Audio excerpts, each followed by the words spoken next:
Merci d'être venu pour cet atelier qui va être consacré au patrimoine culturel immatériel.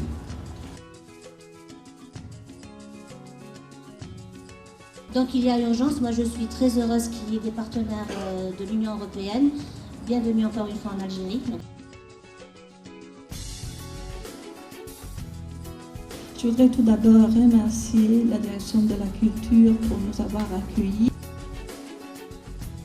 Je suis native de Béjaïa et j'ai conscience que le temps est venu de sauver notre patrimoine, qu'il soit matériel ou immatériel.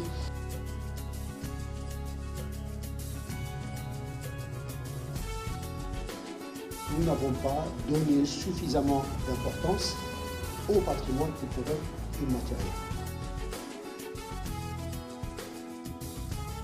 C'est vraiment un événement pour nous ici à Béjaïa d'avoir organisé cet atelier-là qui sera très, je suis sûre, très bénéfique.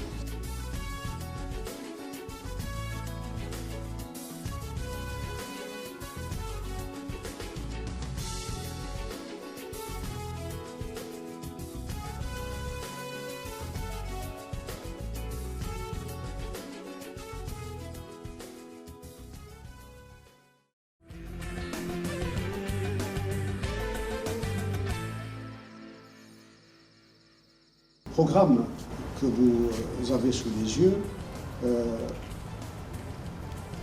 insiste sur le côté technique de la profession qui est la vôtre et qui consiste à créer pratiquement de toutes pièces un inventaire national, et c'est extrêmement important, un inventaire national des patrimoines matériels, culturels matériels et immatériels. Le patrimoine évolue, il est vivant, il change. Je ne peux pas, il y a énormément de choses à dire sur le discours actuel, les discours actuels dans notre société, à propos de notre histoire. Alors, premièrement, le patrimoine matériel. Parce qu'il est porteur du patrimoine immatériel. Je dis bien le patrimoine matériel parce qu'il est porteur du patrimoine immatériel. Et donc, l'abolition de la différence, c'est l'abolition du patrimoine. Et l'abolition du patrimoine, c'est l'abolition de la différence. Et donc, la construction de la différence, c'est quelque chose qui est fondamental. Le programme Patrimoine est un programme de partenariat entre l'Union européenne et le gouvernement algérien. Donc il est cofinancé par ces deux partenaires. Je suis chargé de l'inventaire dans la wilaya de Mila. J'étais intégré dans la direction de la culture de cette wilaya dans le cadre du programme Patrimoine. Après une formation importante et approfondie sur l'inventaire général des biens culturels. La traduction en grec dans deux écritures grecques, l'ancienne et la nouvelle. C'est ça. Il a fallu presque 30 ans pour pouvoir traduire le grec. On touche un peu beaucoup plus à la culture. Donc moi, ce que je vois par rapport à ce que vous avez parlé ce matin, c'est effectivement le produit culturel. Le patrimoine culturel et matériel est trop vaste et varié dans toute l'Algérie, du nord au sud, de l'est à l'ouest. Nous avons des canevas types à remplir pour tout ce qui est monuments, sites archéologiques, etc.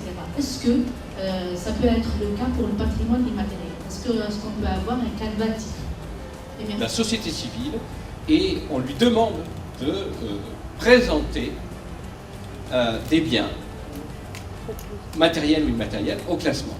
Est-ce qu'on est obligé pour se développer d'abandonner nos cultures? Est-ce qu'on est obligé pour se développer d'abandonner les monuments? Et donc on trouve du vieux dans le présent actuel, on trouve du vieux et on trouve du jeune. Et c'est les jeunes qui vont l'emporter. Le vieux résiste à sa dissolution. Ce type d'ateliers thématiques sont très importants pour pouvoir faire comprendre, pour sensibiliser au niveau du patrimoine immatériel. Mais ensuite, pour pouvoir, j'allais dire, reconstituer, réhabiliter ce patrimoine, il faut un travail de fond.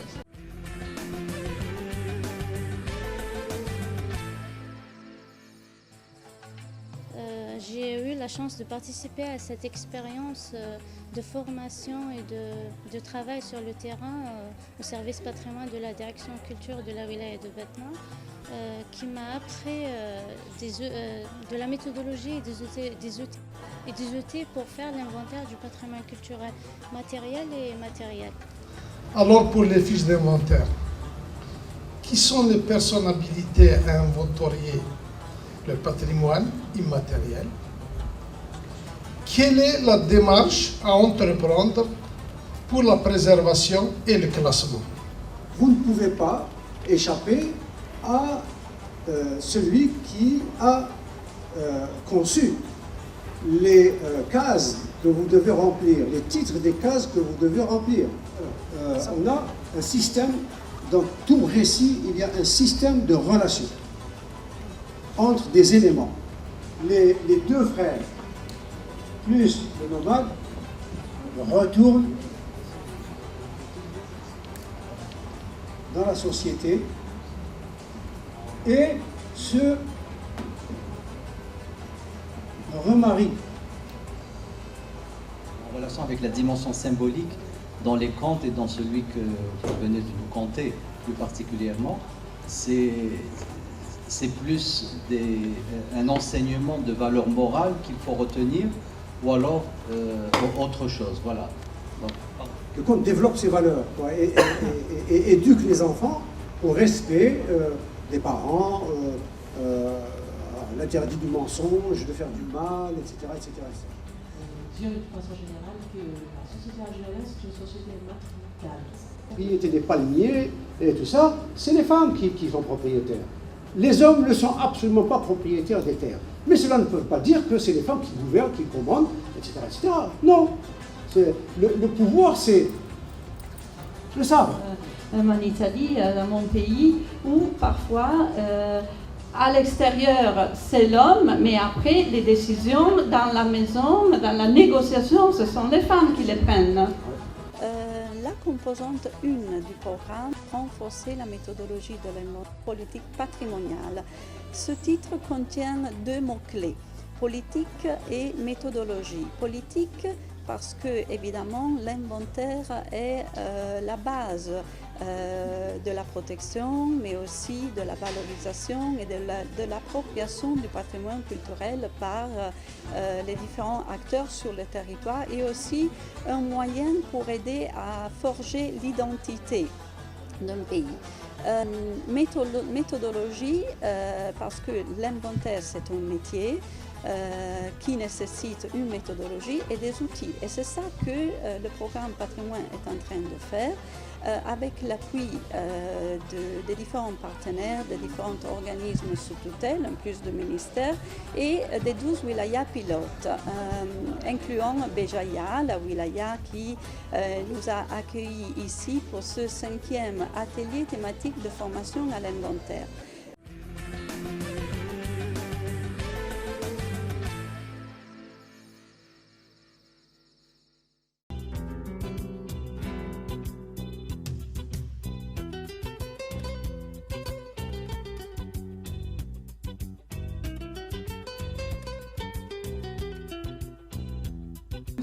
Donc, sur la répartition du travail, je pense qu'il y a, au-delà de cet aspect fonctionnel, il y a peut-être quelque chose qui est de l'ordre de la symbolique. Vous avez remarqué, la femme, elle portait un sac. Elle sortait avec un sac blanc. Donc, elle vient de revenir du moulin. Il y a la vie de communauté. Il y a aussi le partage du travail. Le village lui-même était réservé au temps des Romains, aux légionnaires. Après une année et demie de travail sur le terrain, j'ai pu approfondir mes connaissances sur la méthodologie et les outils d'inventaire général des biens culturels. Et nous avons la chance, avec ce programme, d'avoir aussi ce type de formation qui n'existe pas encore en Algérie. Juste quelques mots sur le modèle de fiche qui contient ça sont les rubriques, numéro d'inventaire, identification de l'élément de l'ensemble. À la fin de la fiche, à la place des photographies, il faut mettre les textes. Donc on ne peut pas mettre tous les détails, parce que d'après ce qu'il nous a expliqué, ce n'est pas une finalité.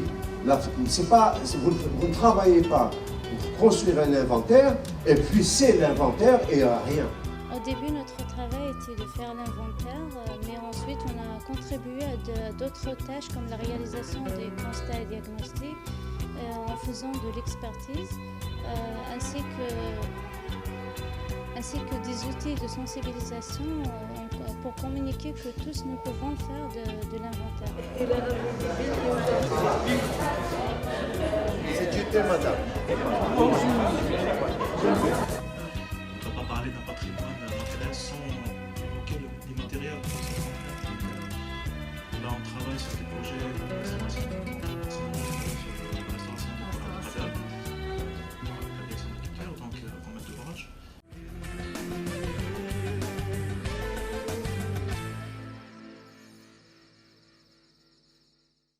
تذاعد مون النية وكرسن سكزيلان دي الفلاوان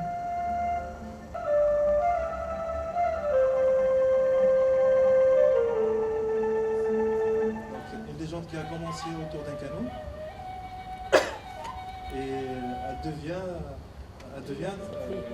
une légende qui finit par un électrochargeur qui commence à creuser. Certaines descriptions sont très précises parce qu'à un certain moment, le narrateur disait que les personnes qui sont allées pour faire cette découverte sont rentrées un vendredi, sont rentrées un lundi et ressorties un vendredi. Cette semaine ici à Béjaïa a permis aux 12 experts juniors et aux leaders du tissu associatif et à certains bureaux d'études d'être familiarisés avec les notions du patrimoine culturel immatériel, mais surtout à approfondir un peu la notion en termes de méthodologie par rapport à l'approche donc de comment aborder la problématique de l'inventaire du patrimoine culturel immatériel, à savoir que sur le plan de la méthode, on est plus dans une approche d'enquête au sens anthropologique, au sens sociologique, que devant le cas d'une fiche technique, comme c'est le cas pour l'inventaire culturel pour le mobilier et l'immobilier. Pour l'exercice, les 12 qui travaillent avec nous savent ce que c'est que le système descriptif, qui est le guide pour remplir la fiche. Tous les éléments au moment de la rédaction de la fiche. Forme et usage, c'est pour expliquer comment on rédige ce document. C'est un guide de rédaction. Il n'existe pas de mythe qui ne soit structuré. C'est très important, le site de Tiklat, c'est très important. Dans beaucoup de villages, notamment à Eril Ali et la Qal'a des Zata, il y a beaucoup de maisons avec des portes sculptées. Donc pourquoi cette présentation? Parce que tout d'abord, nous allons avoir durant l'après-midi une visite de ce chantier école qui est encadré par l'association Tamazrabi.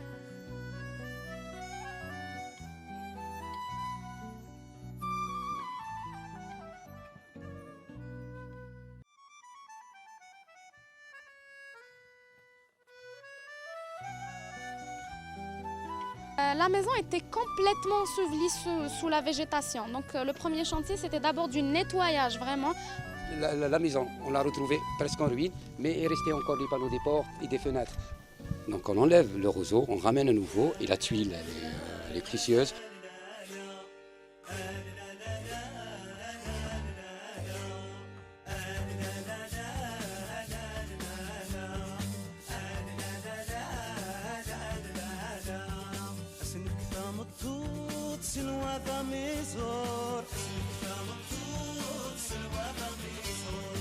سنرنو ثامن تذت الزينة وزار زور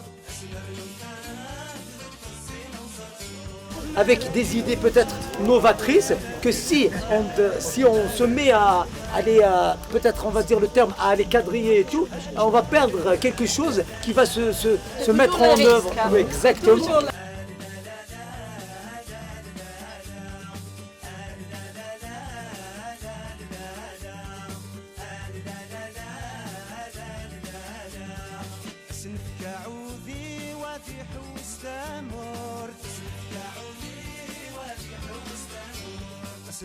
On ne peut pas parler de la ville de Béjaïa sans parler de l'arrière-pays.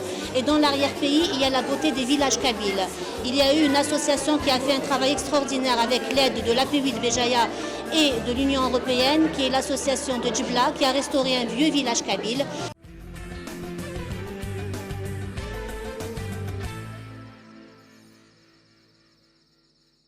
La transmission de savoir-faire de M. Fateh aux architectes. Donc je rajoute le mot-clé transmission. Hein, à savoir-faire, on l'a déjà. Savoir-faire, on l'a déjà. Je rajoute transmission.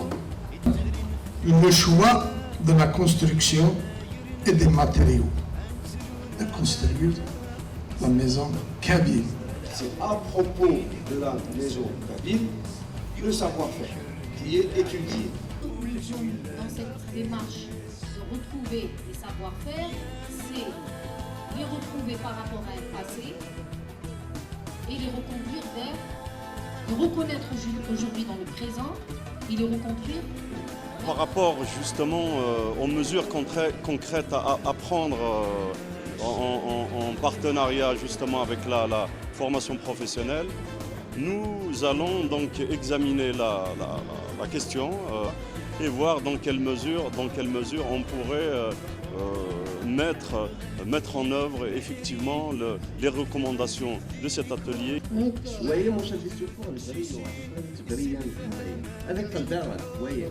هذيك شي بزاف بروايات هذاك الشرب لا فوز ومن بعد لا فوز ميلونجي لا عيتي غاسيل مشرب الشوق شرب من بعد سي لا كولور الوضعني وحبس هذه بلازم وهذا كيما كل مشرب الشوق نقدروا يوناي.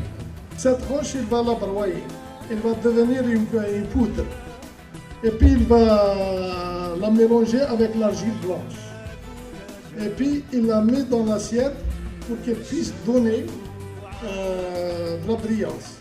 Pour les symboles, il n'y a pas eu un travail de recherche spécialement là-dessus, donc c'est juste un moyen de décorer dont il ne connaît pas le sens. Comment on pourrait décrire le produit final? Ça, c'est quoi? Ça rentre dans quelle famille? Quel est le produit céramique final? Est-ce que c'est danger de disparaître est-ce que le danger de disparaître par la concurrence?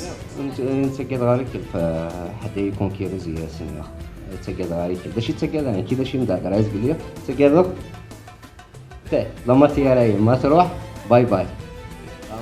Pour ceux qui ne connaissent pas Toudja, je ne vais pas rentrer dans les détails, je vais directement vers l'usage de l'eau. Mais à Toudja, on a un musée de l'eau qui a 13 éléments, d'accord? Et ces éléments sont partagés en parties.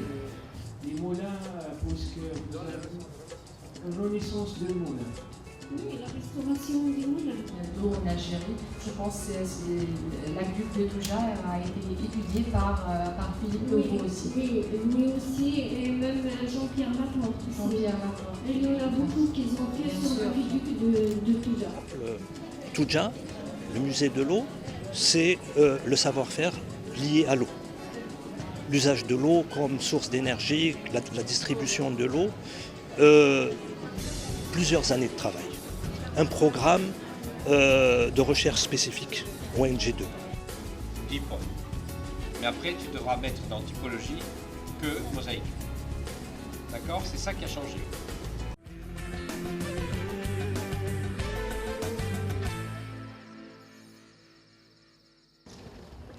Il y a eu donc un programme très riche, dense, varié, à travers lequel les 12 experts juniors des 12 wilayas pilotes ont eu à prendre la mesure de la richesse de ce programme, les détails liés à ce programme.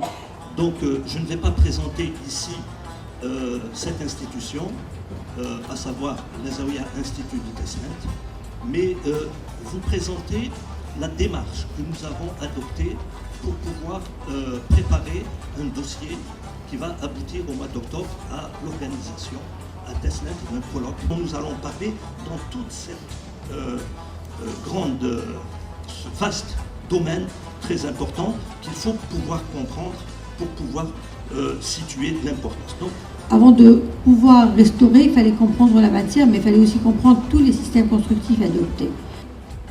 L'édifice, c'est-à-dire de le respecter déjà dans le terme de matériaux, d'être dans un matériau compatible, c'est-à-dire qu'il n'y ait pas de dégâts supplémentaires quand nous intervenons. Donc les corporations ayant disparu, les métiers ont petit à petit disparu, se sont dilués un peu dans un environnement autre. Question concernant l'habillage de l'ancienne porte de la Casbah. Bon, la question est pourquoi vous n'avez pas procédé à sa réparation, à sa restauration, et pour garder respecter son originalité dans les critères de la restauration et garder son aspect ancien. Quand on parle de la porte espagnole, on parle du bâtiment, on parle du fronton. Tout ce qui concerne le patrimoine soufi, hein, dans mon exposé, j'ai montré d'abord qu'il faut, pour pouvoir s'attaquer à ce type de problématique, il faut d'abord comprendre. Hein, qu'est-ce que c'est qu'une zawiya? Donc, il faut revenir à l'histoire du soufisme. Le soufisme, pas simplement les pratiques soufis, pas simplement les turuq, c'est-à-dire les voies, les confréries, mais également, surtout, le tasawwuf en tant que discipline scientifique. L'article 67 stipule que les biens culturels immatériels se définissent comme une somme de connaissances, de représentation sociale, de savoir, de savoir-faire, de compétences. Est-ce qu'on peut savoir où on en est sur ce que fait le CNRPH, quelles sont les orientations du CNRPH en matière de patrimoine immatériel? Réellement, en pratique, la loi, la 9804, la loi sur les associations ne donne aucun droit à une association pour sauvegarder le patrimoine. Mais il ne peut pas y avoir quelque chose où la société ne peut pas intervenir. Et il y a aussi évidemment les communautés, mais c'est toujours l'école et le lycée qui forment.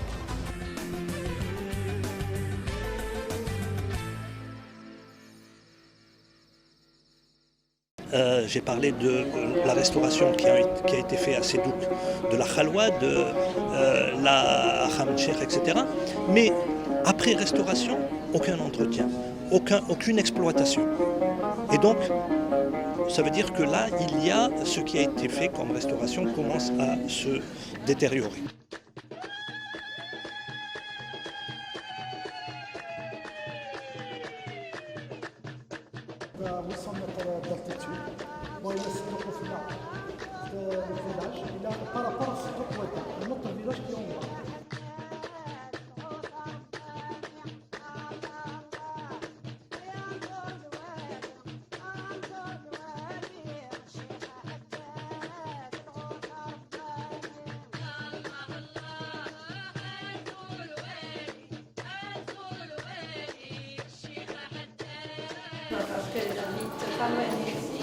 Qui est produite la parole qui est produite autour de la vie de ce que les concernants appelaient un saint, qui n'a absolument rien à voir avec les saints chrétiens. Vous ouais. Vous allez la part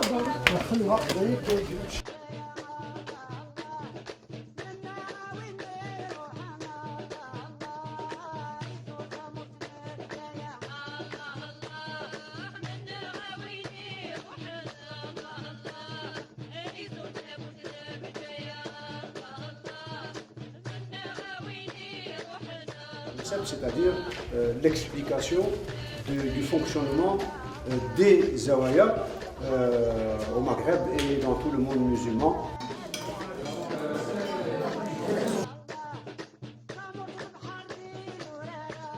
Nous sommes aujourd'hui heureux de constater que l'atelier de Béjaïa, l'atelier numéro 5 consacré au patrimoine culturel immatériel, a donné tous ses fruits. Et merci. Effectivement, j'ai suivi dès le début le travail qu'a effectué mademoiselle Kenza Sidi Salah, qui a été choisie pour justement inventorier le patrimoine matériel et immatériel au niveau de la wilaya de Béjaïa, devrait être vraiment avantageux pour la direction de la culture, dans le sens où Kenza serait permanisée au niveau de notre structure. On est en train d'examiner la possibilité donc de rendre effectif le recrutement de mademoiselle Kenza. J'ai un rêve et ce rêve c'est de pouvoir classer la vieille ville de Béjaïa au patrimoine mondial de l'UNESCO, donc patrimoine mondial de l'humanité, c'est pour pouvoir la protéger. Parce que nous avons vu des exemples dans l'histoire, comme le pont qu'il était à l'époque ottomane. Ça, c'est dans la perspective d'un appui à la politique du ministère de la Culture de déconcentration de l'inventaire général, mais aussi de la création d'un centre d'inventaire et de catalogue et de documentation qui fait partie de la stratégie du ministère qui est contenue dans le schéma directeur des zones archéologiques et historiques de 2007 à l'horizon 2025.